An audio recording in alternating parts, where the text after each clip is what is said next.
Muy bien, muy buenos días a todas y todos.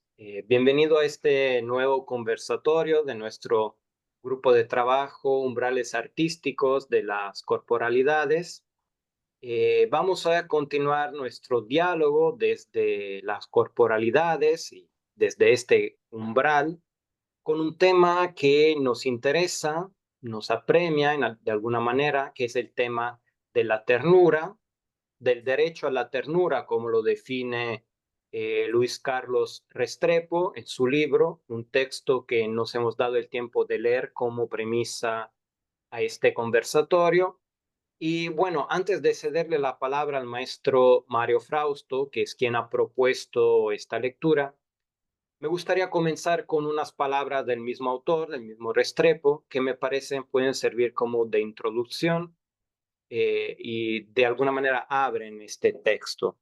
Escribe el autor: se habla del derecho al empleo, el derecho a la vivienda, el derecho a la educación, al sufragio, en fin, de todos aquellos derechos que puedan figurar como reivindicaciones sociales de transparencia indemandable. Pero parece sospechoso y hasta ridículo hablar de esos derechos de la vida cotidiana que permanecen confinados a la esfera de lo íntimo, sin que nadie ose pronunciar sus nombres en las asambleas donde se debaten con grandilocuencia los problemas políticos de la época. A esta categoría de derechos domésticos relegados y vergonzosos pertenece el derecho a la ternura. Y bueno, más adelante el mismo autor nos plantea una especie de paradoja frente a este derecho que reconocemos, creo todos, como necesarios, y sin embargo al plantearlo como tal parece crearse cierta incomodidad, ¿no? Porque se trasladaría a la esfera pública, a la esfera de lo legal. Y entonces algo que percibimos como esencialmente muy íntimo parece desnaturalizarse de alguna manera. Bueno, creo que esto es uno de los, de los puntos alrededor de los cuales vamos a dialogar, pero bueno, le cedo finalmente la palabra a Mario. Adelante, por favor. Muchas gracias. Pues bueno, vamos a empezar con esta lectura que propuse.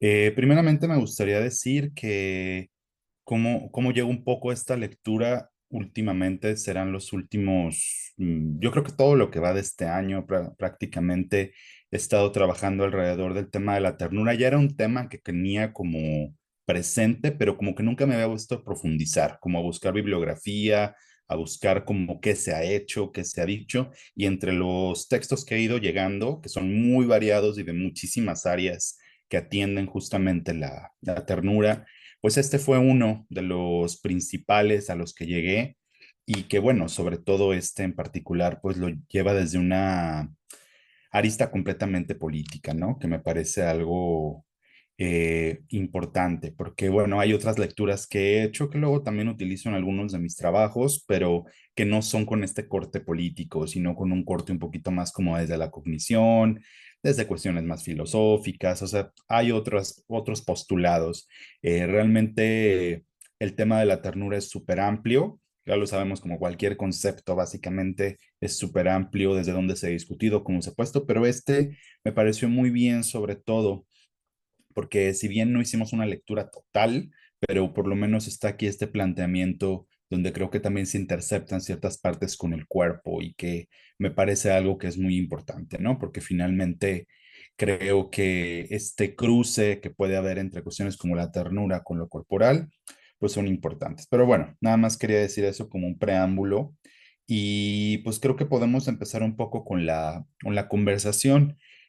Bueno, antes de eso también, hablando de Restrepo, que es el autor, que ahorita había yo ya lo mencionaba, pues Restrepo es un autor, bueno, es un hombre que como multifacético, básicamente tiene como muchísimas ocupaciones, pero entre ellas también está esta beta donde él estuvo trabajando por Derechos para la Paz desde Colombia y que justamente de ahí salen una serie de textos que él hace como de los derechos, ¿no? Los derechos que fundamentales que él busca, que es justamente uno es el de la paz, otro es el de la ternura. Hay otro libro, de hecho, parecido, nada más que va en la confluencia de la paz en lugar de la ternura. Entonces, la verdad es que a mí me parece que es algo muy importante y además, una cosa que sí quiero resaltar, es un texto del 94, es decir, ya no es un texto así como tan joven o como tan nuevo. Entonces ya es un texto con más de 20 años y creo que eso también es importante, es decir, darnos cuenta que estos temas han sido tocados. Otra cosa es tocado por un latinoamericano, que eso me parece importante también resaltarlo. Creo que siempre poner el posicionamiento desde donde está la persona, desde donde se encuadra, es importante. Y creo que también eso me gustaría mucho resaltarlo, el hecho de que son palabras totalmente desde una persona que está dentro de este lado, ¿no? Este lado, el lado latinoamericano, y que es un texto que ya tiene tiempo. Porque luego pareciera, porque a mí me ha tocado estar hasta en conferencias y todo, y se dice que la ternura ha sido únicamente tratada como en el mundo muy blanco y es donde yo digo, por supuesto que no, más bien hay como un desconocimiento a veces de autores, autoras que están trabajando estas cuestiones y que no pertenecen a este tipo de mundo, ¿no? De confluencia.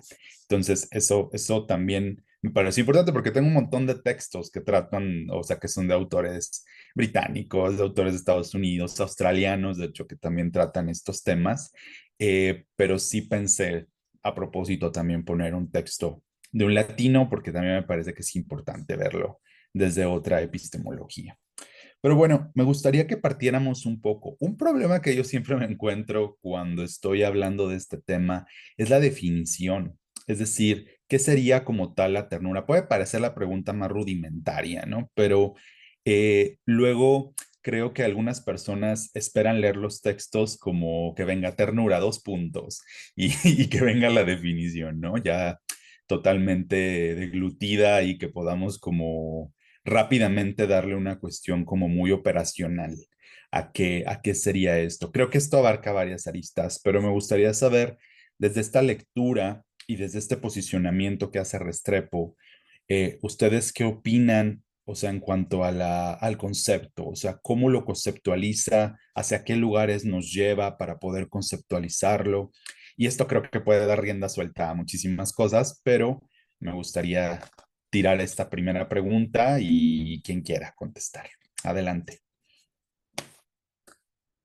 Muchas gracias, Mario. Bueno, gracias por la introducción, además que por la sugerencia, y esto me parece que da para una buena conversación, ¿no? Y bueno, si les parece, puedo empezar yo respecto a lo que tú decías. La verdad, no voy a tener una definición de lo que es ternura, pero personalmente me siento de acuerdo con el autor cuando enfatiza cómo la ternura implica una apertura sensorial, pero sobre todo, digamos, una disposición corporal hacia el entorno y los demás.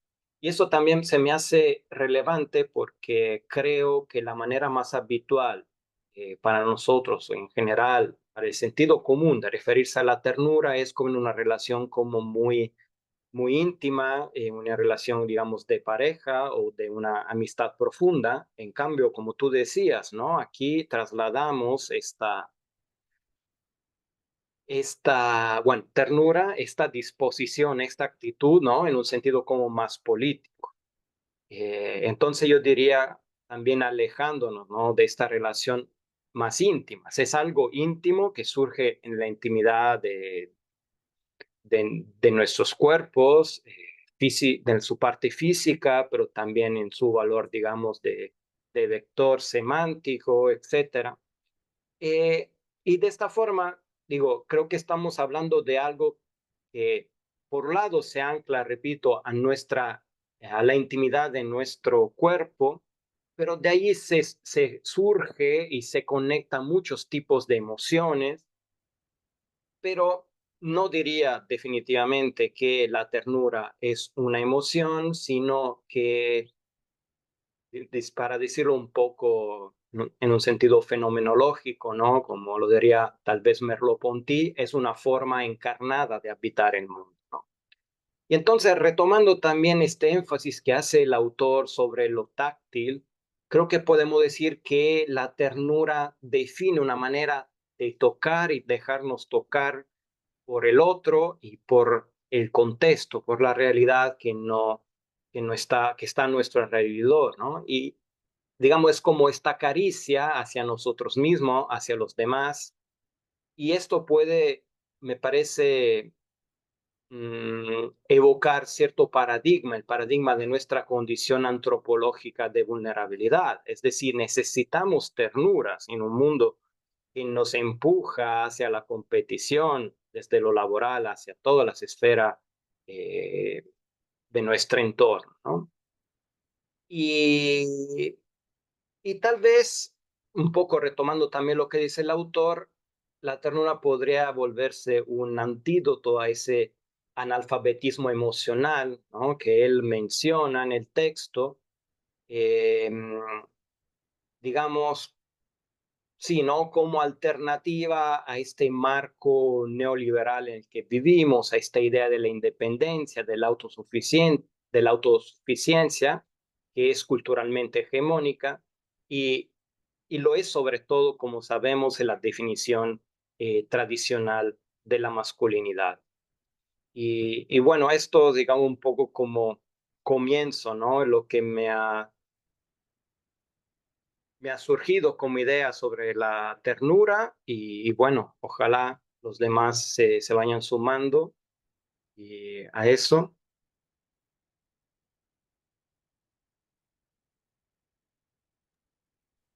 ¿Quién? Magda, adelante. Sí, gracias. Gracias por la introducción, Mario. Creo que fue una muy buena elección de la lectura para continuar hablando del tema, porque sí le veo relacionado con la lectura que estuvimos intentando compartir y discutir la sesión anterior. Y sí, aunque creo que no tengo una respuesta definitiva, ¿no? Para conceptualizar la ternura. Ahorita que lanzas la pregunta me quedé pensando en que es un concepto que utilizo de manera indistinta y que creo que no estoy alejada en la manera como la utiliza el autor para referirme o siempre que yo utilice el término ternura, lo hago para referirme a aquella, sobre todo práctica o enunciación, ¿no? Em, que, que implica nuestro involucramiento con la vida, ¿no? Y utilizo el término ternura para referirme a esa capacidad que tenemos para involucrarnos con los otros, ¿no? Y no solamente me refiero a los seres humanos, ¿no? Me refiero también al involucramiento con el medio ambiente, con otros seres vivos, ¿no? Entonces, creo que también el autor habla de la ternura desde esos lugares, ¿no? Creo que nos va, sobre todo, poniendo sobre la mesa una serie de obstáculos que para mí están muy relacionados con la modernidad, ¿no? Y que, pues bueno, me gustaron me gustó que fuera señalándolos, que fuera problematizándolos, también como para ir pensando en desarticular todos esos dispositivos que hemos interiorizado y de los cuales luego hacemos valía o nos sentimos valiosos, ¿no? Por reproducirlos, ¿no? Y pues bueno, creo que hasta aquí puedo decir lo que creo o como pienso, conceptualizo la ternura.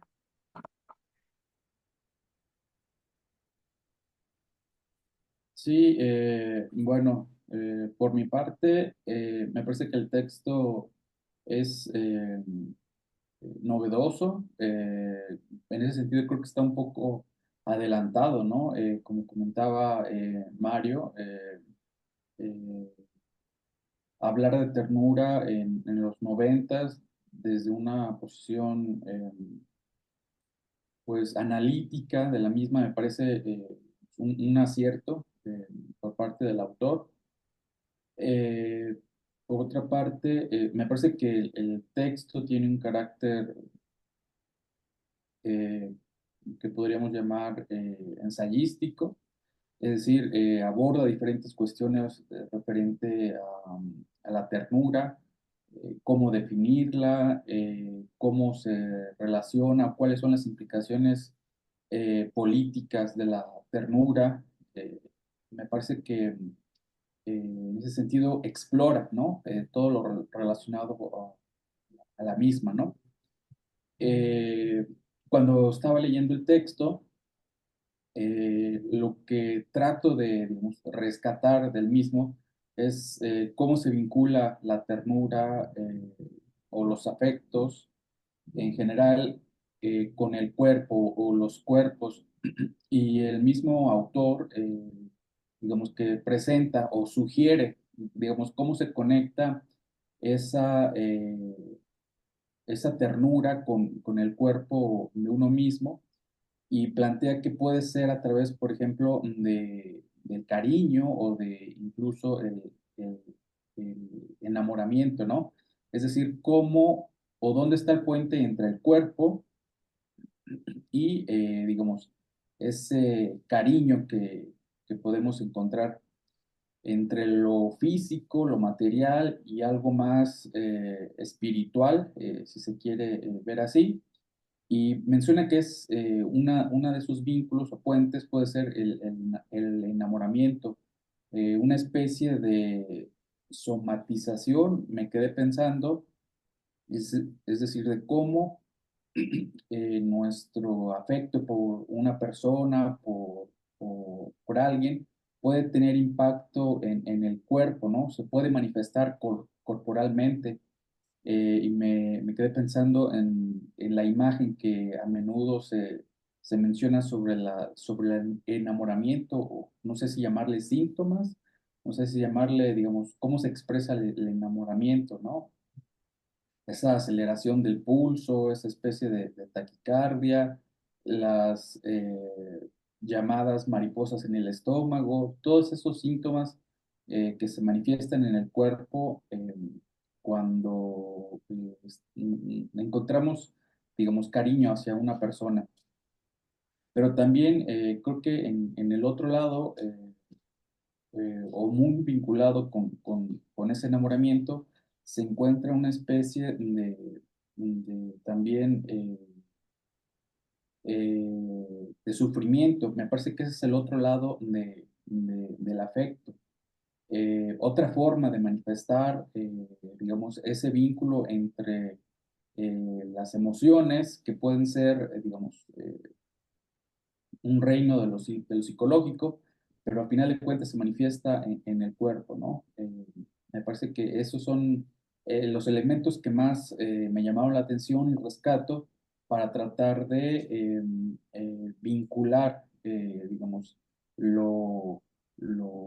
lo mental, el mundo psíquico, con el mundo material o corporal. Eh, pero insisto, me parece que el texto da para mucho, digamos, no pretende ser conclusivo, llegar a, digamos, a conclusiones generales sobre la materia, más bien muestra al lector, digamos, todos los hilos a los que puede conducir el mismo tema de la ternura, ¿no? Bueno, sería un primer comentario de mi parte. Bueno, muchas gracias, Manuel, muchas gracias, Magda. Y bueno, sí, diría yo que estamos de acuerdo en este anclaje corporal, ¿no? Que al final lo que reúne, o sea, lo que tú decías, Manuel, lo psíquico, lo material, pero finalmente lo corporal, ¿no? Ya como inclusive sin necesidad de matices, ahí es de donde surge la propuesta del autor y me parece que coincidimos en esto, ¿no? Y bueno, para seguir, no sé, Mario, seguramente tú vas a querer agregar algo más. Aprovecho también para hacerte a ti una pregunta y hacerla también a los demás miembros, ¿no? Que tú decías como nos preguntabas sobre una posible definición de ternura, haciendo referencia inclusive, ¿no? En quién trabaja este tema, en la dificultad que tiene hacerlo. Ella inclusive me preguntaba en la lectura si no hay como conceptos alternativos a ternura.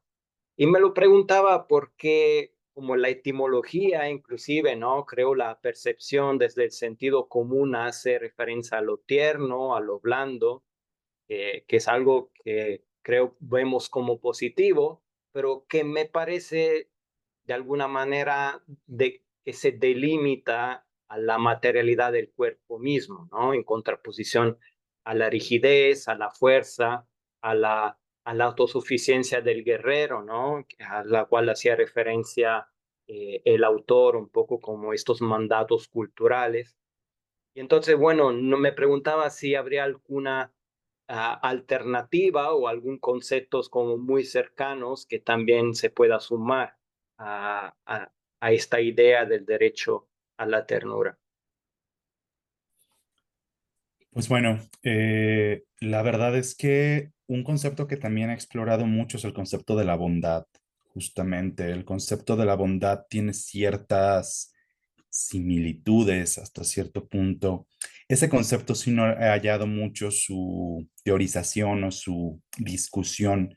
Eh, no he escuchado, no lo he encontrado tanto, pero hay un par de libros que he leído y yo lo emparento mucho. O sea, realmente al ir como haciendo una especie de estado de la cuestión, de ir viendo cómo se han estudiado este tipo de cuestiones, hay varias cosas que son repetidas, ¿no? O sea, la bondad, la vulnerabilidad, la cuestión del cariño, por ejemplo, que no está tampoco muy discutida aún. Y como bien decía Magda, por ejemplo, hace unos minutos, luego son conceptos que los tenemos como muy presentes, que creo que toda esta cuestión de personas que nos hemos acercado más hacia lo encarnado, o hacia las cuestiones más de las emociones, del sentimiento, las usamos, o sea, como que las tenemos muy presentes, ¿no? El ser tiernos, el ser bondadosos, el ser empáticos, por ejemplo, este concepto de la empatía que por mucho tiempo incluso hubo resistencia dentro de las academias que entrara, ¿no? Porque parecía más bien un término muy hecho, ¿no? Como más bien como en el mundo, como dentro de la cuestión como más mediática, pero luego ha tenido como su lugar justamente. Y hay varios conceptos. Lo que yo veo es que todavía los estamos discutiendo. Esa es una cosa importante que quiero decir. Es decir, los tenemos presentes y eso ya me parece algo valiosísimo, ¿no? Sin embargo, creo que todavía estamos justamente discutiéndolos, no para llegar justamente, como bien acaban de decir los tres, no para llegar como a este típico concepto, estos típicos conceptos como operacionales, ¿no? Que eso es completamente de una epistemología que es completamente contraria a lo que nos dice aquí. Incluso en este capítulo de la epistemología, de estas falacias epistemológicas que desarrolla Restrepo, creo que queda muy claro que inclusive esas epistemologías de cómo vemos hasta la academia, él habla mucho de la educación, de la pedagogía, habla de la academia, ¿no? También en el sentido de la investigación y creo que esto también está muy ligado, ¿no? O sea, creo que estos conceptos llegan y para mucha gente dicen, ah, sí, pero ese concepto, ¿qué importa, no? O sea, ¿qué importa la bondad? ¿Qué importa la ternura? ¿Qué importa el amor? ¿Qué importa la vulnerabilidad? ¿Qué importa la empatía? Porque son cosas que pareciera que dentro de esta idea que tenemos de, pues somos humanos, ya vienen en el paquete, ¿no? O sea, como que ya están ahí y ya las utilizamos per se. O sea, ya están completamente automáticas y yo preguntaría, ¿están automáticas o desde dónde las hemos visto, no? Porque realmente creo que una cosa que dice aquí Restrepo me parece importante cuando nos habla de cómo en nuestra epistemología, cómo va haciendo esta analogía que es muy habitual y que se utiliza también mucho en estudios semánticos, inclusive hasta cognitivos, de la metáfora de nuestro mundo es una guerra, ¿no? O sea, la vida es una guerra y es una batalla que tenemos que librar día a día.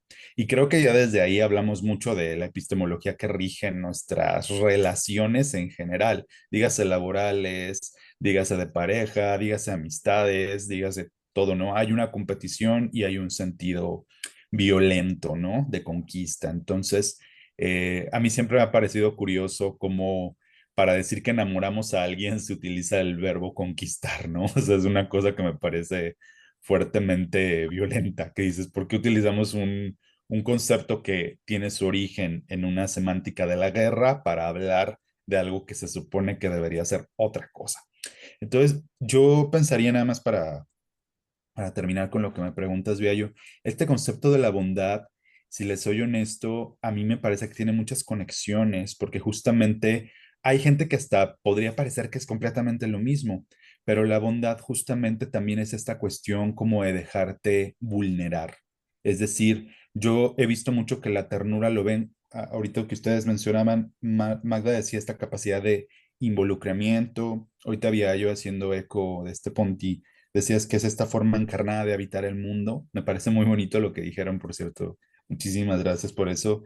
Y la verdad es que haciendo eco de esto, este concepto de la bondad se conecta mucho porque también es como el dejarte vulnerar, el entender que debes ver como con una vulnerabilidad y entender al otro. Se conecta muchísimo, creo yo. Dialogan de una forma muy bonita estos dos conceptos y es como el entender que a la otra persona debes verla también con eso, como con una empatía, como con una vulnerabilidad, entendiendo que tú tienes una vulnerabilidad. Me gusta mucho cómo lo explica. No me acuerdo ahorita exactamente el nombre de la filósofa, es una filósofa y psicoanalista.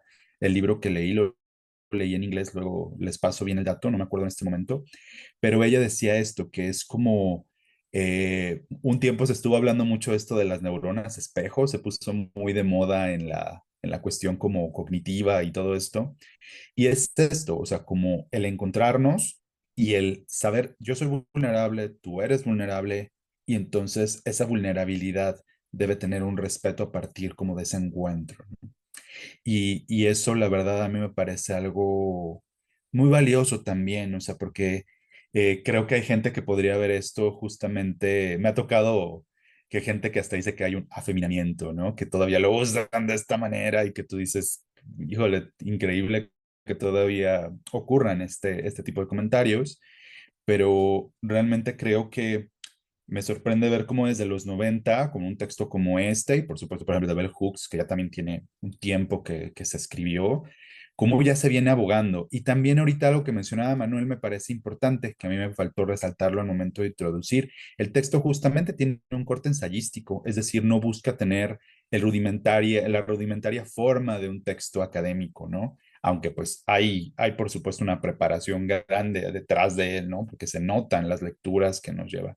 Me gusta, por ejemplo, que y al igual que Bell Hooks, no se la pasa recurriendo únicamente a académicos, académicas. Habla de poetas, habla de artistas, habla de músicos. O sea, no es como, el conocimiento solamente está en la gente que publica y escribe en formato APA, ¿no? No, también está en otras personas. Entonces, esto me parece también muy valioso, pero sí, yo emparentaría mucho eso. Creo que se conecta con toda una vertiente que está ahorita reforzándose, que hay gente que hasta dice, ya es que ya hasta aburren con su vulnerabilidad y no sé qué, y tú dices, pero es que esto va empezando, es como, no, creemos que hay un montón, pero no es tanto porque a veces ni siquiera está tan aterrizado o como que no está tan puesto en la mesa como lo creemos. Entonces, eso me parece a mí también muy importante resaltarlo, o sea, esta epistemología que bien denuncia y apunta aquí Restrepo, yo como que sí pensaría qué tanto realmente la hemos abandonado, porque luego pues yo en mi propia práctica,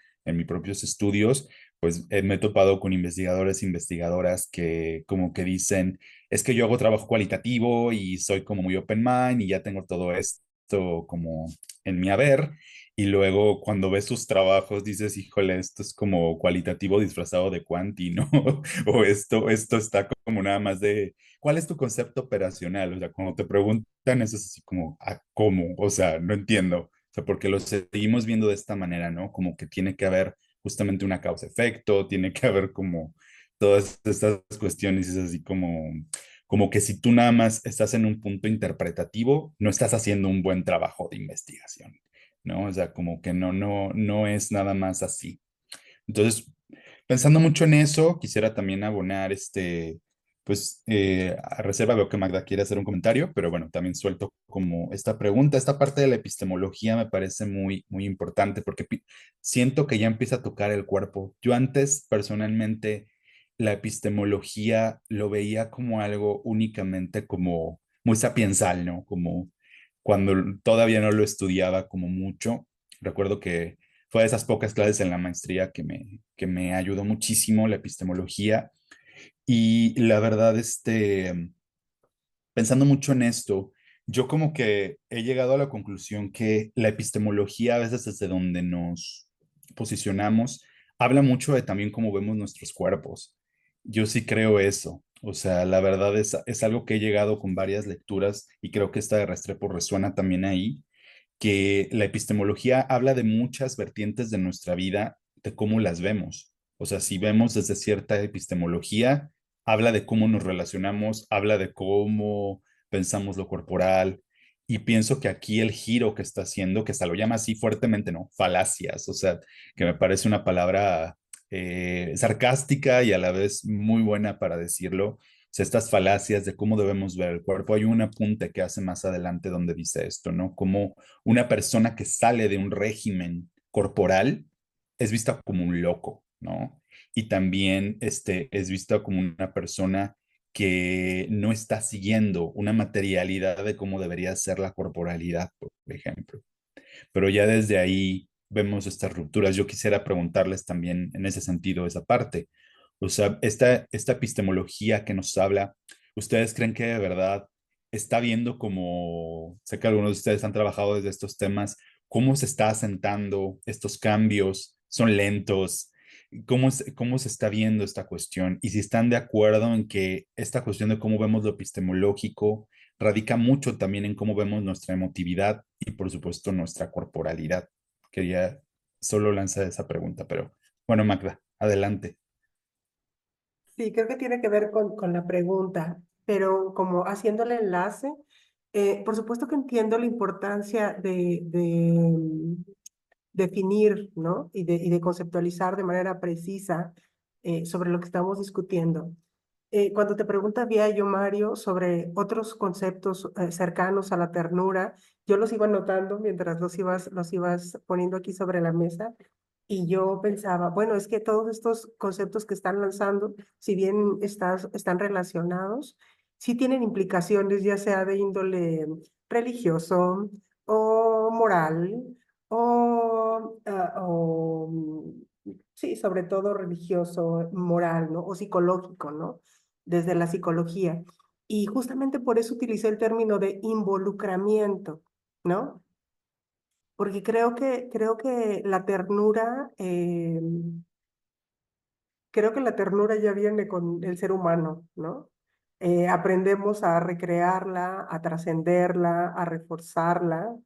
eh, pero creo que de alguna manera ya nos viene dada, ¿no?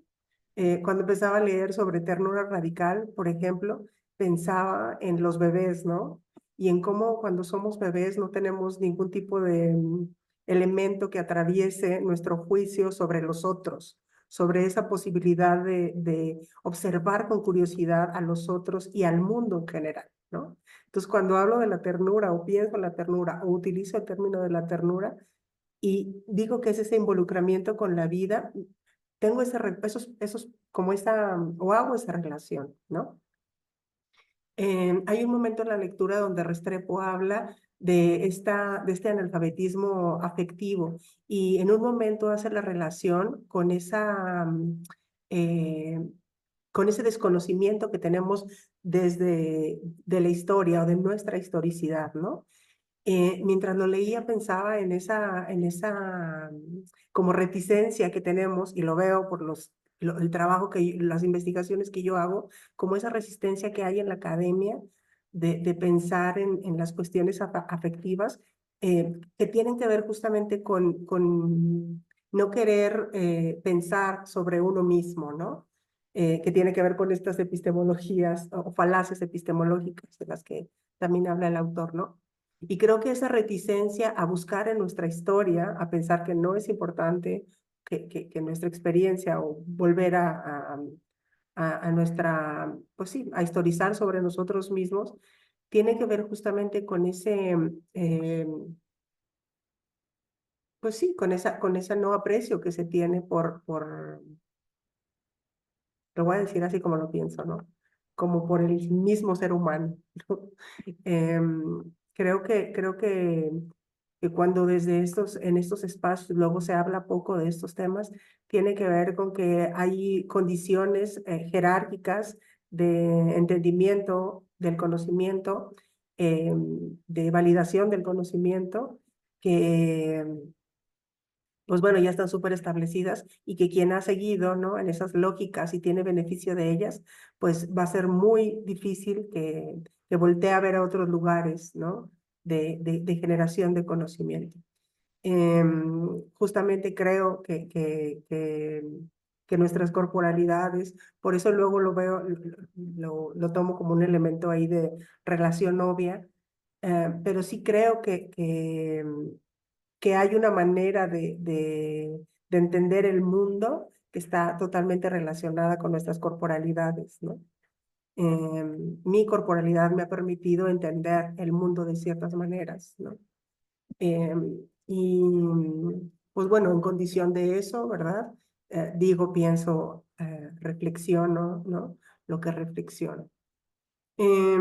Y pues bueno, como volviendo a esta cuestión de historizar, creo que también tiene que ver esa no preocupación por volver hasta nuestras experiencias y no historizar la experiencia, no explicar la experiencia, como dice Joan Scott, tiene que ver con esa perpetuación también de un sistema opresivo, de varios sistemas opresivos, ¿no?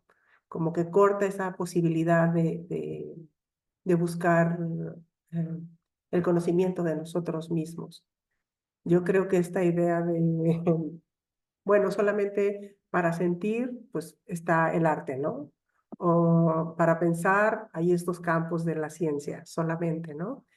Y pues, como bien también lo dice el autor, es imposible que estando en este mundo no podamos tener esas relaciones, ¿no? Cotidianas que parecen tan insignificantes luego a estos grandes macro discursos científicos, ¿no?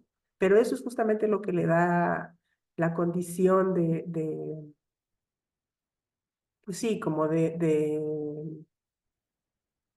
pues ay, como esa condición de amalgamiento social, ¿no? Esos pequeños elementos, ¿no? Y que creo que poco a poco cada vez somos más personas quienes estamos pensando en ellos sin desdén. Bueno, eso por el momento. Gracias. Muchas gracias, Magda. Y bueno, han puesto en la mesa muchos puntos. A ver si me acuerdo todo lo que quería decir. Bueno, por lo pronto, Mario, creo que definitivamente no se puede expresar ternura en APA. Creo que es fisiológicamente imposible. Y bueno, coincido contigo, Magda, también cuando Mario hablaba de, por ejemplo, de la bondad. Y a escuchar bondad, lo primero que me vino a la mente es como un contexto como muy moral, ¿no? Paradójicamente, ternura podría ser un contexto como muy corporal. Y entonces, como, no sé, siento que a pesar de que estamos debatiendo de cuestiones como esta, de esos derechos, como tú recordabas, desde los años 90, ¿no? Se puede decir que yo no siento de haber crecido en un mundo donde se debatía realmente sobre esto, ¿no? Y creo que en el sentido común, en el lenguaje común, sigue habiendo fuertemente esta dicotomía desde racionalidad, emoción, eh, ética o moral y práctica, ¿no? Y que esto un poco dificulta, ¿no? Esta posibilidad de definir. Y entonces ya no recuerdo quién hablaba de cómo se aprende, ¿no? Se preguntaba cómo se aprende a ejercer, ¿no? Esta actitud. Y creo que la única respuesta sería que se puede aprender solo corporalmente, ¿no? O sea, intelectualmente están allá. Todos sabemos, ¿no? Desde el contexto religioso, académico, inclusive, ¿no? De la necesidad de estas emociones, ya estamos en un momento histórico de la academia donde ya hay, si no una aceptación plena del papel de las emociones y de lo corporal, que bueno, finalmente lo que nos reúne aquí, pero ya hay como una aceptación mucho más presente. Me perdí. Pero lo que quiere decir es que creo que es esto, ¿no? Y lamentablemente creo que es un pasaje muy personal, individual. debería ser colectivo, pero parece que cada uno llega a esto por etapas muy diferentes, ¿no? De pasar de la intelectualización, de la racionalización, de lo que es ser ternura, actuar con ternura. Yo antes eh, insistía sobre este aspecto, ¿no? Creo que la ternura eh, a la cual nos invita el autor va más allá de la relación como más íntima y personal, pero es como una ternura que yo expreso cuando estoy estresando, esperando en la muchedumbre mi turno para subirme al metro, por ejemplo, ¿no? Conté con los desconocidos y también leyendo, ¿no? Ya que en nuestro grupo también hace referencia, bueno, al abordaje de la corporalidad desde las artes, desde la literatura para muchos, pero no solo. Yo también pensaba, ¿no? En obras que reflejaban este tipo de ternura, que así como yo la he entendido. Y los ejemplos que me vinieron a la mente, inclusive más allá de la literatura, en el cine, por ejemplo, en la música, esos ejemplos solo me evocaban esta cuestión como del amor romántico o de la amistad o de la relación interpersonal, siempre declinado de alguna manera de esta visión hegemónica, romántica y tradicional. Entonces, sí, bueno, hasta aquí termino repitiendo esto, ¿no? Creo que la única vía para esta ternura o para otras maneras que la queremos llamar es esto, ¿no? Un aprendizaje corporal y que lo mejor, ya que antes Manuel hacía referencias como a los síntomas, ¿no? Que este aprendizaje corporal de la ternura sirva como un contagio, ¿no? De algún momento eh, en este mundo, pues.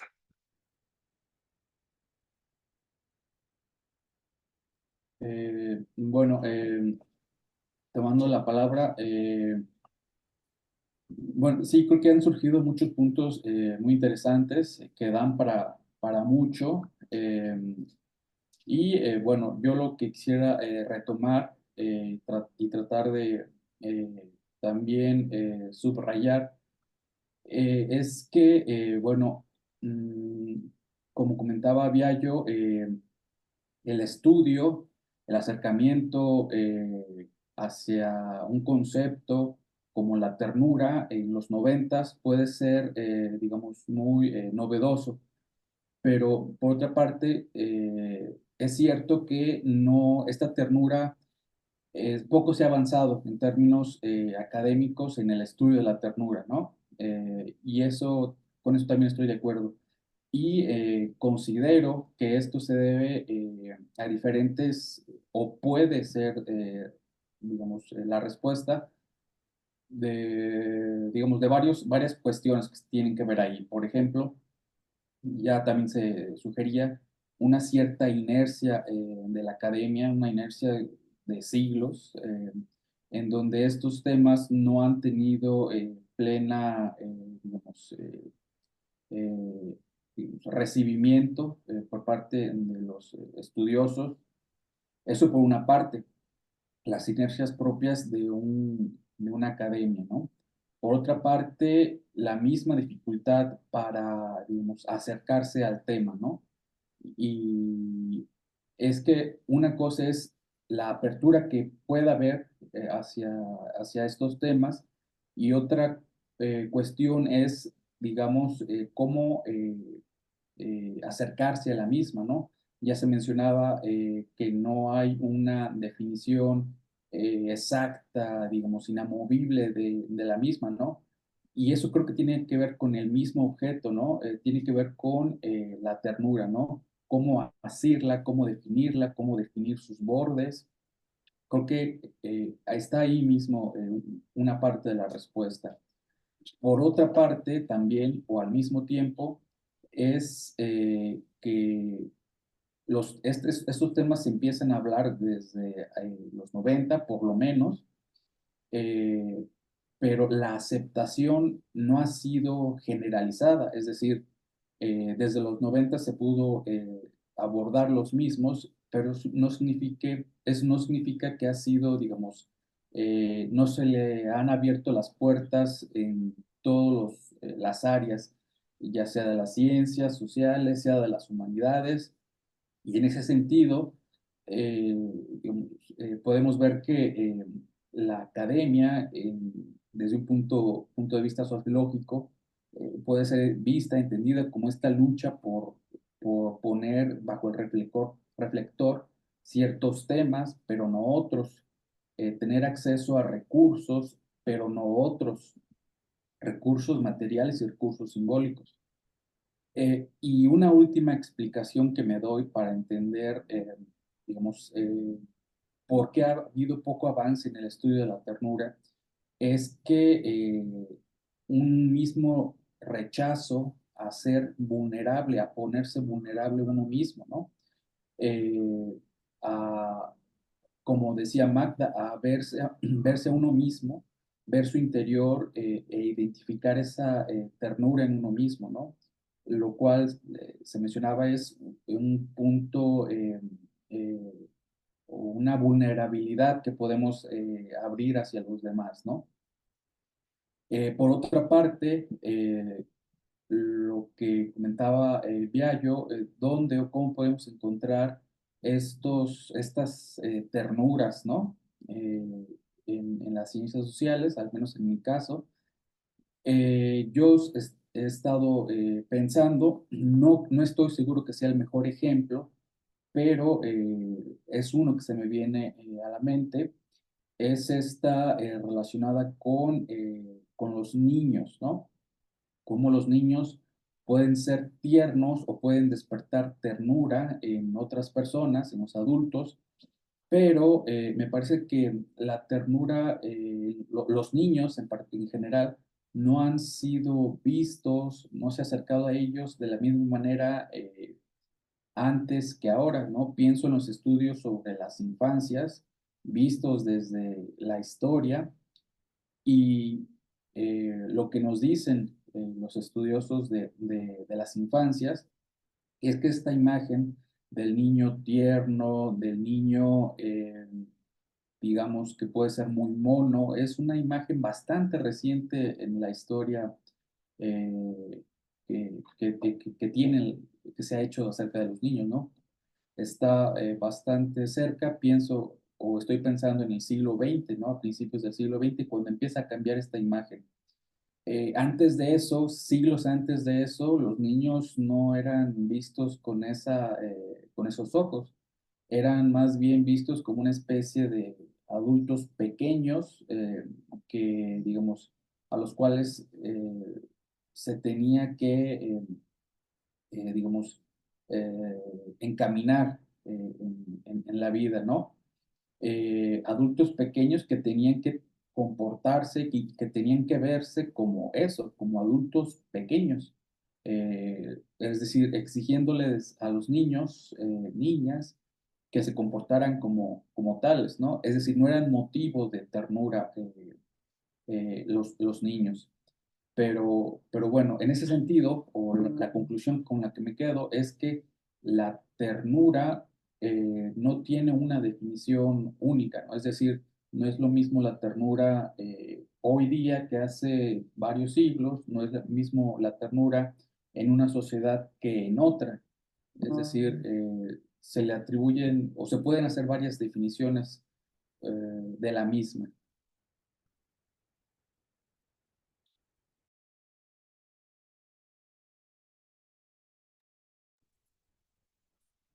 ¿Continúo o vas a decir algo, Viallo?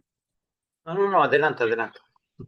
Ok, ahorita, bueno, escuchándoles, bueno, es un tema que a mí me simbra mucho y que me emociona mucho, no por nada lo estoy estudiando, ¿no? Y ahorita escuchándoles, la verdad es que ratifico muchas cosas y también me encuentro con otras. Y la verdad, ahorita en lo que decía Manuel me parece algo importante.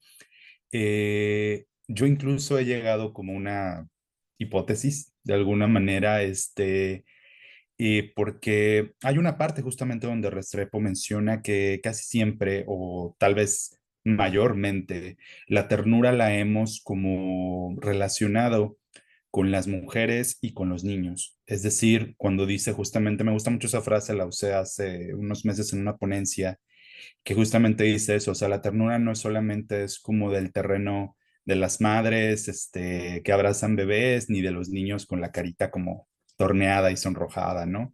Dice algo así, Restrepo, palabras más, palabras menos. Pero yendo a esto, la verdad es que yo creo que efectivamente el concepto, como bien dice ahorita Manuel, existe, o sea, no es un concepto que como que salió ahorita de repente en el 94 y a alguien se le ocurrió, ¿no? O sea, el concepto claramente ha tenido pues su pervivencia durante muchísimo tiempo y por supuesto que creo que la conceptualización puede variar mucho como ha variado con diferentes conceptos, ¿no? Creo que luego estos conceptos que tienen que ver mucho con lo emocional, lo afectivo, como el amor, ¿no? O sea, cuántos estudios no hay ahorita del amor y que es muy complejo justamente aterrizar, porque sí tenemos que contextualizar muy bien en qué época estamos hablando para poder ver mejor el paradigma de qué estamos pensando como amor en cierta época, ¿no? Pero bueno, volviendo a esto, la verdad es que a mí una cosa que me impacta mucho es justamente esto. Esto ya es como un apunte muy personal, pero yo veo mucho, por ejemplo, que lo tierno también, una definición que se da incluso desde las ciencias, así como la etiología y la cognición sobre la ternura, es que es como una capacidad que tenemos cognitiva para el cuidado. Es decir, cuando vemos algo vulnerable, tiene como dos funciones. Una, como el cuidado y la protección, que también ahorita hace rato algunos de ustedes lo mencionaban. Y por otro lado, uno que mencionó Magda, que a mí me parece muy bonito, que yo no lo tenía en el mapa hasta que no hice ciertas lecturas, es que la ternura no solo nos lleva como a la protección, sino que parece ser que también nos lleva como a la cuestión de la curiosidad y la sorpresa, sorprendernos y tener curiosidad por lo otro. Y que me gusta también el apunte que hizo Magda de decir lo otro no solo como humanos, sino también todas las criaturas, ¿no? Que están a nuestro alrededor y todo lo que hay siempre rodeándonos. Pero bueno, con esto lo que quiero llegar es que yo siento que el concepto de ternura ha sido muy manipulado. Cuando leo textos como el de Restrepo, también los veo como un desacato hacia esa manipulación de la ternura. ¿Por qué manipulación? Porque en una lectura que hice, una tesis que es más como, mucho más como en una ciencia como cognitiva, un poquito más hacia la biología, la investigadora hablaba hasta de un concepto que creo que no tendría equiparación al español, que no sé si han llegado a oír esta palabra kawaii que se utiliza mucho en el japonés, que es como para hablar de las cositas como bonitas que nos causan como justamente ternura, porque la gente dice, es que me causa ternura el monito este, ¿no? O el personaje este. ¿A qué quiero ir con esto? Que yo siento que efectivamente, o sea, la ternura es algo que tenemos presente y que de alguna manera podemos decir, es que qué tierno el bebé, es que qué tierno el gatito, es que qué tierno. Casi siempre es con lo pequeño, como que parece que la ternura la ligamos mucho con lo chiquito, con lo que todavía, porque parece ser que nos lleva hacia este impulso de protegerlo, ¿no? Sin embargo, yo siento que ha sido manipulada en qué sentido, en que parece que la ternura está únicamente ahí. La ternura está únicamente en lo que infantilizamos, en lo que volvemos como pequeño. Pareciera que no va hacia otras partes. Justamente pareciera que como que la ternura entre yo que tengo 32 años con mi hermano de 35, ahí no puede haber ternura, ¿no? Porque estamos hablando de dos adultos jóvenes que ya como que ahí no corresponde. Pero si en cambio yo hablo de la ternura con mi sobrino que acaba de nacer hace un mes, ahí sí hay ternura, ¿no? Y es ahí donde veo justamente como una manipulación que hay incluso muy capitalista sobre la ternura porque creo que justamente hasta cuando vemos una película como de Pixar, de Disney y estas cosas, los personajes son manufacturados a partir de estos elementos que socialmente vemos como tiernos, pero que parece que ahí se quedan, ¿no? En la infantilización, en algo más pequeño, en algo que no trasciende más allá, es donde digo, parece que la gente le pone hasta un cerco, una barrera a la ternura. Parece que la ternura está como desolada únicamente como en este tipo de materiales, que sí aprendemos algo a lo mejor de esas películas, las analizamos, vemos cosas que nos sirven, pero parece que son cosas para los niños. Ajá, o sea, parece que es algo que debemos, y haciendo también eco esto de lo que decía Manuel, de cómo vemos la infancia, y digo, yo tú que has estudiado pues tanto esta parte, tan solo desde la etimología, ¿no? Que el infante es como el que no tiene voz, que me parece terrible, ¿no? O sea, como no puede hablar, no tiene esa voz porque alguien más debe brindarle esa voz.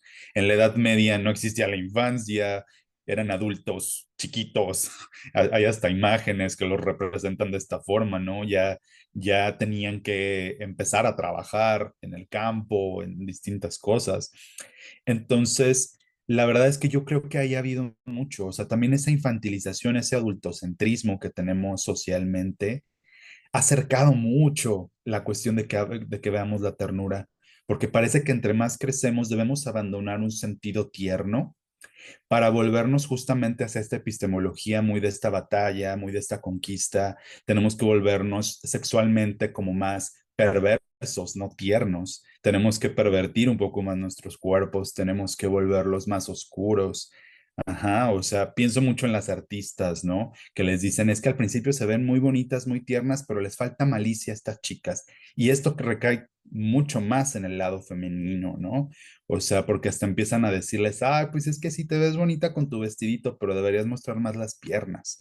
O sea, este tipo de cosas, ¿no? Que la verdad, es donde voy viendo, o sea, la ternura parece que está muy anclada o buscamos socialmente anclarla en un momento muy específico de la vida y por eso parece que ya no tiene como una proyección hacia adelante, hacia que nuestras relaciones de adultos o inclusive luego la vejez como que la retomamos porque los viejitos se vuelven bonitos, ¿no? Las viejitas se vuelven bonitas, pero que ahí hay toda una cuestión también adultocentrista otra vez, donde infantilizamos desde un punto de vista muy violento. Entonces, la verdad son conclusiones a las que yo he llegado que me han hecho hasta ver muy diferente películas y series y cosas donde digo, vaya, o sea, se utilizan estas cosas como un elemento que atrae, pero se queda hasta ahí. O sea, no parece que podamos utilizarlo más allá de eso. Todas estas connotaciones que podrían ser más poderosas, como el cuidado, la protección, más allá de pensarlo solamente en estas criaturitas pequeñitas, sino también en mis padres, en mis amigos, en mi pareja, en yo qué sé, esa parece que no, ¿no? O sea, como que aquí ya somos adultos y debe haber otro tipo de cosas. La ternura, no, porque la ternura es para los niñitos, la ternura es para los chiquitos, la ternura es para los bebés, no es para lo demás. Y nada más termino diciendo que, por ejemplo, yo soy muy lector de Gabriela Mistral, pero a mí me sorprende que Gabriela tiene un gran libro, así, gran libro en el sentido de que es grande, no, que se llama Ternura, y todos los poemas son de mamás que cuidan niños, de mamás que hacen la comida para los niños, de rondas como escolares, así de la Caperucita y esas cosas. Hay poemas muy bellos, pero ahí veo el gran ejemplo de lo que entendemos, ¿no? Como no hay un poema, por ejemplo, de Gabriela que diga así como de yo con mi hermana mayor o yo con o con alguien más, ¿no? Inclusive con otro tipo de seres vivos, no hay nada. Entonces, es así como que digo, vaya, creo que está muy anclada, está muy reducida a dónde la podemos llevar y parece que es algo que no puede transversalizarse hacia otros momentos porque parece que lo tenemos que resguardar en uno y como que ahí se quede y que nadie lo toque porque hasta ahí está. Está muy maleada, está capitalizada, está... Ya me fue un montón de cosas, discúlpenme, el tema me emociona muchísimo, pero son cosas que yo he ido viendo y que ya no puedo ver ni siquiera a veces series igual. Hace poco estaba viendo Mandalorian y en el Mandalorian sale el Yoda chiquito y como que yo decía, ahí está, o sea, justamente ahí está cómo lo utilizan, o sea, cómo está ahí utilizado en un sentido muy de manipulación, de que solamente podemos verlo en eso, pero no vemos la ternura en otras cosas. O sea, si vemos un personaje hombre, como adulto, rudo y estos estereotipos, pues ¿dónde hay ternura? No hay ternura, o sea, no vamos a ver ternura ahí porque es así como un hombre no debe abocarse hacia la ternura, ¿no? Que ahí también vemos la cuestión de género. Y que inclusive las mujeres deben perderlo, ¿no? En algún punto. Pienso en Vaselina, por ejemplo, cuando esta chica que hace Olivia Newton-John tiene que dejar de ser la chica bonita de la prepa para convertirse en la chica mala que viste de cuero, porque eso es atractivo para los hombres, ¿no? La tierna no. La chica mala que ya fuma y se viste como motociclista es así. Ajá, entonces son cuestiones que a mí me parece que son fuertes y que están muy, muy presentes. Es decir, esto nada más para decir, como bien lo han dicho los tres, está súper presente el concepto, pero tenemos una idea, creo yo, muy estancada de hasta dónde puede llegar y esta posibilidad política que aquí enuncia Restrepo, como que no parece que luego sea factible porque lo tenemos justamente en ese estancamiento, por lo menos desde mi lectura. Pero bueno, ya hablé un montón, discúlpenme. Adelante, quien quiera. Bueno, Magda, si con tu permiso voy a hacer un breve comentario y bueno, no sé si les parece, luego también vamos más o menos cerrando. Pues también ahora muchas cosas que comentaste, te agradezco, creo que te agradecemos todo también estas reflexiones personales. Y retomando tu comentario y también el de Manuel, pues yo creo que como tú lo decías, tal vez implícitamente, en la representación de la ternura hay mucha idealización. E inclusive yo diría que aunque sabemos que técnicamente la esfera de lo moral y la esfera de lo estético están separados, pero pareciera casi mezclarse, ¿no? Porque en esta apertura que tenemos hacia el niño o hacia todos los cachorros de animales humanos o no humanos, ¿no? Parece que sí, como esa estética, tal vez como consecuencia de cierta sabiduría biológica, ¿no? De sabiduría del reino de la naturaleza, ¿no? Como que nos obliga casi moralmente a ser como más tierno.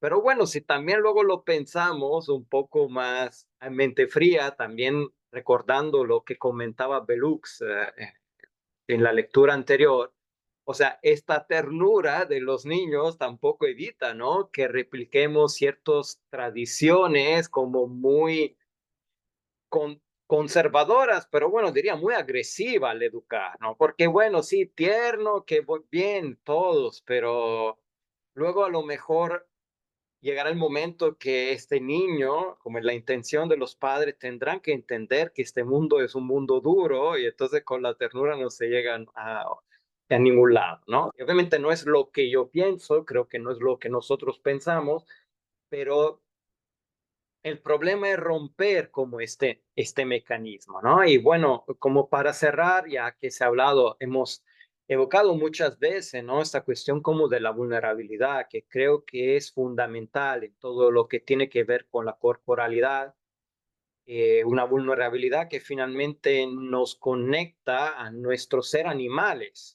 Porque, bueno, yo creo que no se están de acuerdo, pero creo que hay mucha ternura inclusive entre los animales, por lo menos ahí en los ejemplos más evidentes que también hemos estado comentando, ¿no? Así como Gabriela Mistral en el poemario que tú citabas habla de este cuidado, de esta relación de ternura madre-hijo también, ¿no? Muchos documentales nos muestran esto en el mundo no humano. Entonces, bueno, finalmente la vulnerabilidad, lamentablemente, nos guste o no, tiene como las dos caras, ¿no? La vulnerabilidad es la posibilidad de ser vulnerado y la posibilidad de vulnerar. Creo que en esta doble posibilidad es donde se juega la posibilidad de encontrar ternura en este mundo, ¿no? En un mundo donde la mitad de los libros de superación personal nos invitan a tener una mentalidad de tiburón, ¿no? Es decir, cómo a vulnerar para no ser vulnerado. Y no sé si esto suene académico o no, pero creo que ahí está, ¿no? Como hay como dos vías hacia la aceptación de la vulnerabilidad. Uno, como decía, lo de volver como de negarla, la ternura, para ser agresivo, o por el otro, como aceptar esta vulnerabilidad. Y si tú aceptas plenamente el hecho que tú en primera persona, como individuo, así como tu comunidad, está sujeta a esta posibilidad, yo creo que eso debería ser una invitación bastante clara y evidente como a la reciprocidad, ¿no? A ser como a darnos para recibir ternura, ¿no? Y bueno, y tal vez uno de los muchos cambios sociales que auspiciamos tal vez pueda pasar por esto, ¿no? Y bueno, hasta aquí concluyo. Magda. Sí, justamente esto que acabas de decir al final, creo que es justamente lo que quiere decir Restrepo cuando habla del derecho, ¿no? Em, Porque yo lo entiendo que está poniendo sobre la mesa la posibilidad de establecer relaciones mucho más justas, ¿no? O de establecer relaciones mucho más, pues sí, racionales, ¿no? Em, Creo que habla de eso. Voy a regresar un poquito porque el comentario de Mario me disparó un montón de aspectos que de alguna manera ya había dicho hace un ratito en las intervenciones, pero que quiero puntualizarlas. Hace un rato cuando hablaba de esta necesidad de seguir historizando la experiencia, eh, para mí es importante porque creo que nos permite no solamente comprendernos, sino comprender nuestro lugar en el mundo, ¿no? Que tiene que ver con la encarnación, ¿no?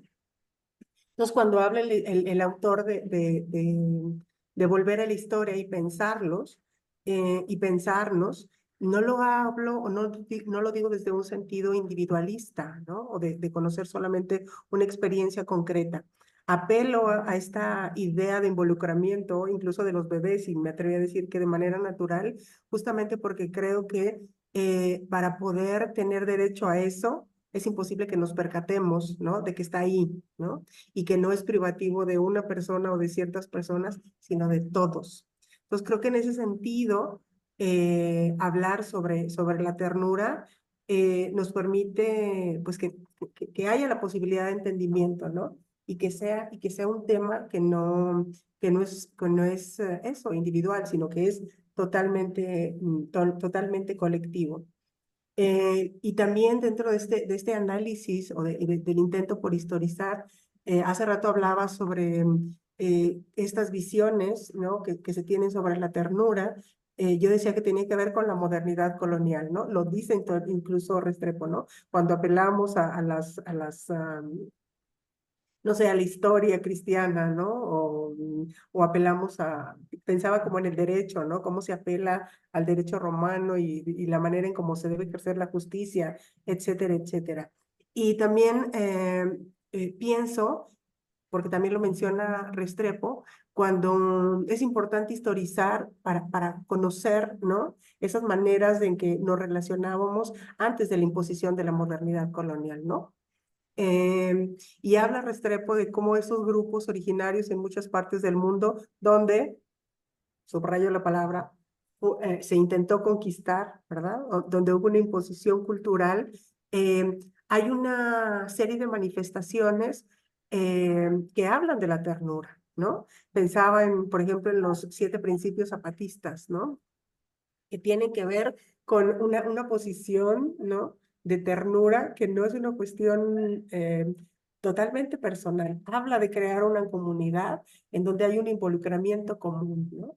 Y que también está alejado de esta idea de ser cariñosos o causar compasión, ¿no? Que eso es justamente lo que yo creo que es lo que es redituable a nivel mercadológico, ¿no? O a nivel de capital, apelar como a la capacidad que tenemos los seres humanos de conmovernos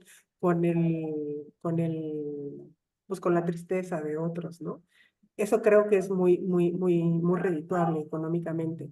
Pero pensaba en esta modernidad colonial, porque cuando habla Mario de la infantilización que se hace, ¿no? O se utiliza la infantilización para apelar a movernos, creo que tiene que ver con esta idea también de imposición de qué es lo que es un hombre, ¿no? ¿Qué es lo que es un hombre valioso? Que también lo señala Restrepo cuando habla de que somos herederos de Alejandro, ¿no? O habla de este Abraham, ¿no? En la Biblia. Entonces creo que esta idea del hombre exitoso, del hombre, también es una imposición colonial que, que si no historizamos no somos capaces de desmontar, ¿no?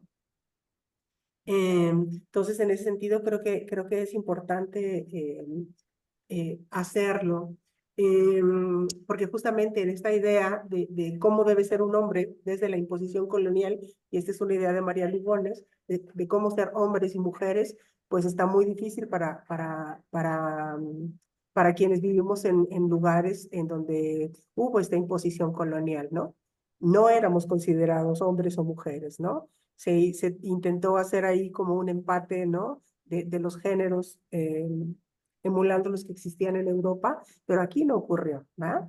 Esta idea de que lo chiquito nos cause ternura tiene que ver con esa no consideración que teníamos las gentes que estábamos acá, eh, de considerarnos gentes que pensábamos, gentes que podíamos generar conocimiento, eh, es más, personas que no estaban o no sé, seres que no estábamos en el mismo nivel de importancia que sí lo tenían los hombres europeos, guerreros, fuertes, disciplinados, ¿verdad?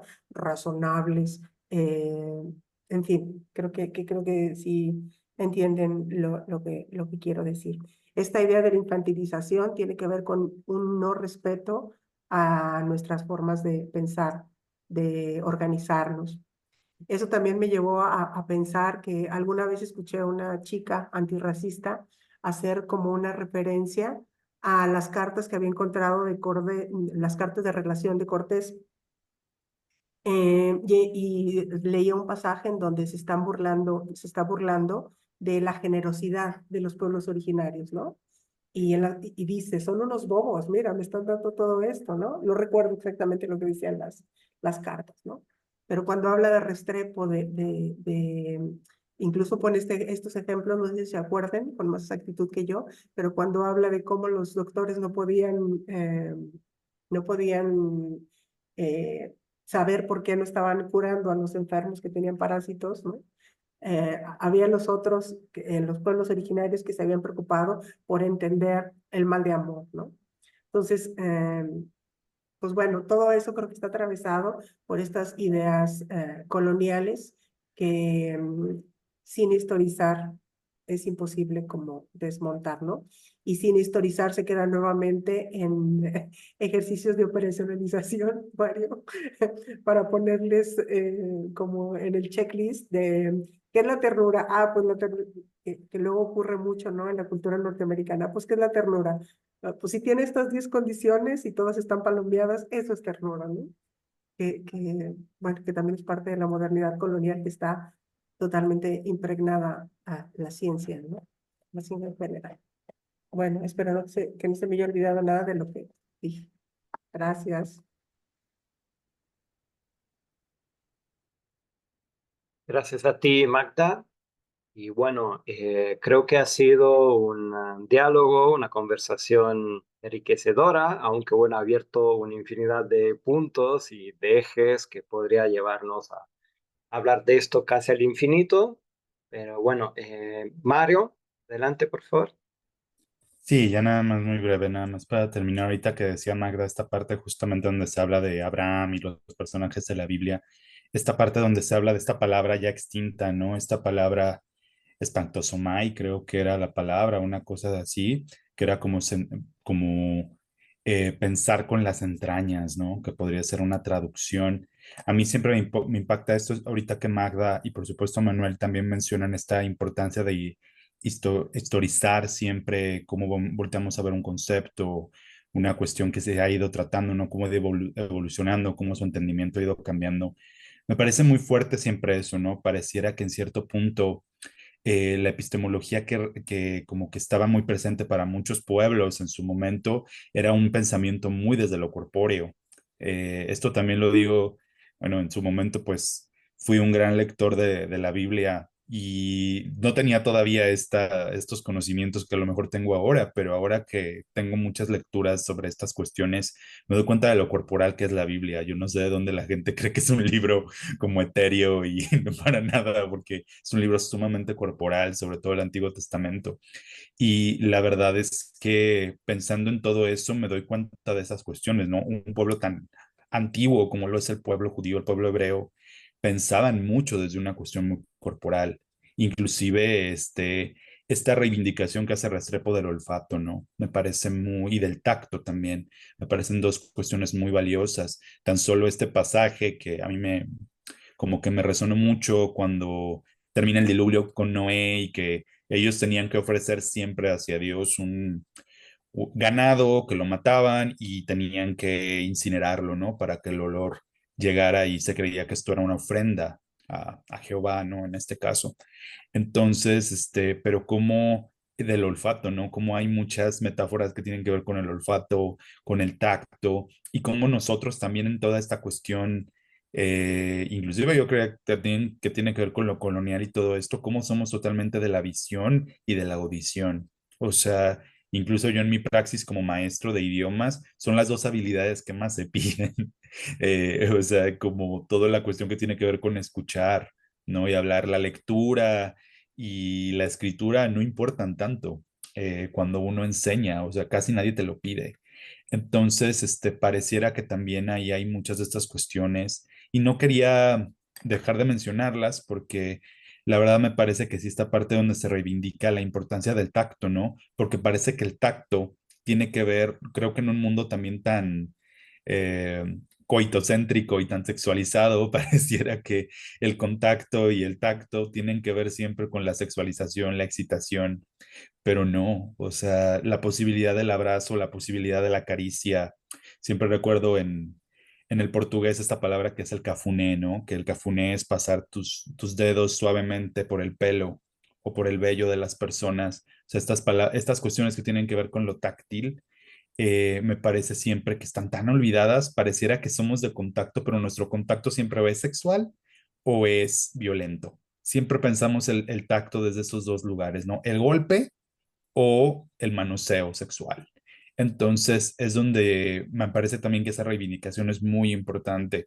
O sea, como nuestros sentidos, que son plenamente corporales, están también completamente como colonizados en ese sentido, ¿no? Como si es tacto, tiene que ver con esto, ¿no? A mí me parece terrible que el tacto tenga que ser visto de esta manera, siempre como la cuestión de una ruptura, un desgarre, ¿no? No, no puede haber otra cosa.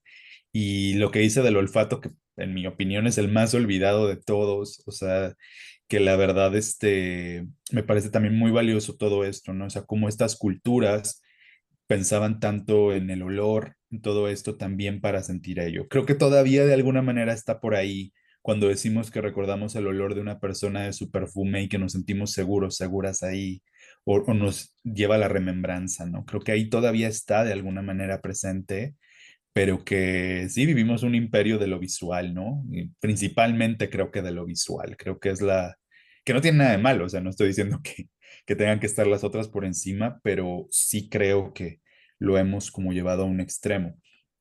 Pero todo esto solamente pues para concluir y decir que creo que son un montón de cosas al mismo tiempo, pero si lo piensan y si lo ven, siempre nos lleva a pensar en el cuerpo, porque si hablamos de los sentidos, es cuerpo. Si hablamos de todas estas cuestiones de cómo podemos ver un ademán, una caricia, todo, es cuerpo. O sea, siempre terminamos hablando de cuerpo. Entonces, la verdad, por eso se me hacía la lectura precisa para poder traerla acá, porque se politiza, pero también creo que se vuelve muy corporal. Y esta parte a mí de los sentidos me pareció muy, muy, muy, muy bella porque de verdad, creo que de verdad no nos damos cuenta que a veces algo que decimos, o como lo dicen los de las ciencias duras, que no, es que los sentidos y lo sensorial, pues ya es algo como que viene con el paquete y tú no, pero es que también hay una lectura súper socializada de nuestros sentidos y hay algunos que están hegemónicos contra otros que se les ha totalmente llevado a las orillas, ¿no? Y creo que eso también hay que reivindicar mucho. La gente, cuando habla de ternura, habla mucho del abrazo, se habla mucho del abrazo, ¿no? Como de poder abrazarnos como una forma de manifestación más física. Y es donde yo digo, híjole, de verdad, pareciera que es algo muy trivial, pero creo que el abrazo de verdad en muchas vidas no ha estado muy presente. Tenemos hasta una especie de resistencia, ¿no? Hacia como abrazar a las personas, porque creo que ocurre mucho eso. Y creo que justo con la pandemia el tacto quedó todavía más en evidencia que, que no le dábamos tanta importancia, o sea, como un sentido que está ahí, ¿no? Entonces, nada más quería decir eso como un último comentario para que no se escapara esa parte del texto de Restrepo. Y pues bueno, ya yo creo que podemos ya ahora sí cerrar. No sé si se quiere hacer otro comentario. Bueno, muchas gracias. Yo nada más cerraría, ¿no? Con esta invitación a la ternura, que también una invitación a recuperar, ¿no? Plenamente nuestra conexión con el cuerpo. Bueno, eso se escuchó muy espiritualista, ¿no? Como recuperar también desde el punto de vista epistemológico el cuerpo, una invitación a la ternura que también nos invita a deconstruir, ¿no? La prioridad, la jerarquía de los sentidos y también como he estado también comentando, ¿no? Que también nos puede invitar a superar esta agresividad y violencia que inclusive llevamos en el lenguaje, ¿no? Inclusive en ámbito como el amoroso, lo sexual, etcétera. Y bueno, entonces les agradezco a todas y todos como su participación en este conversatorio y nos despedimos y nos vemos pronto. Hasta luego.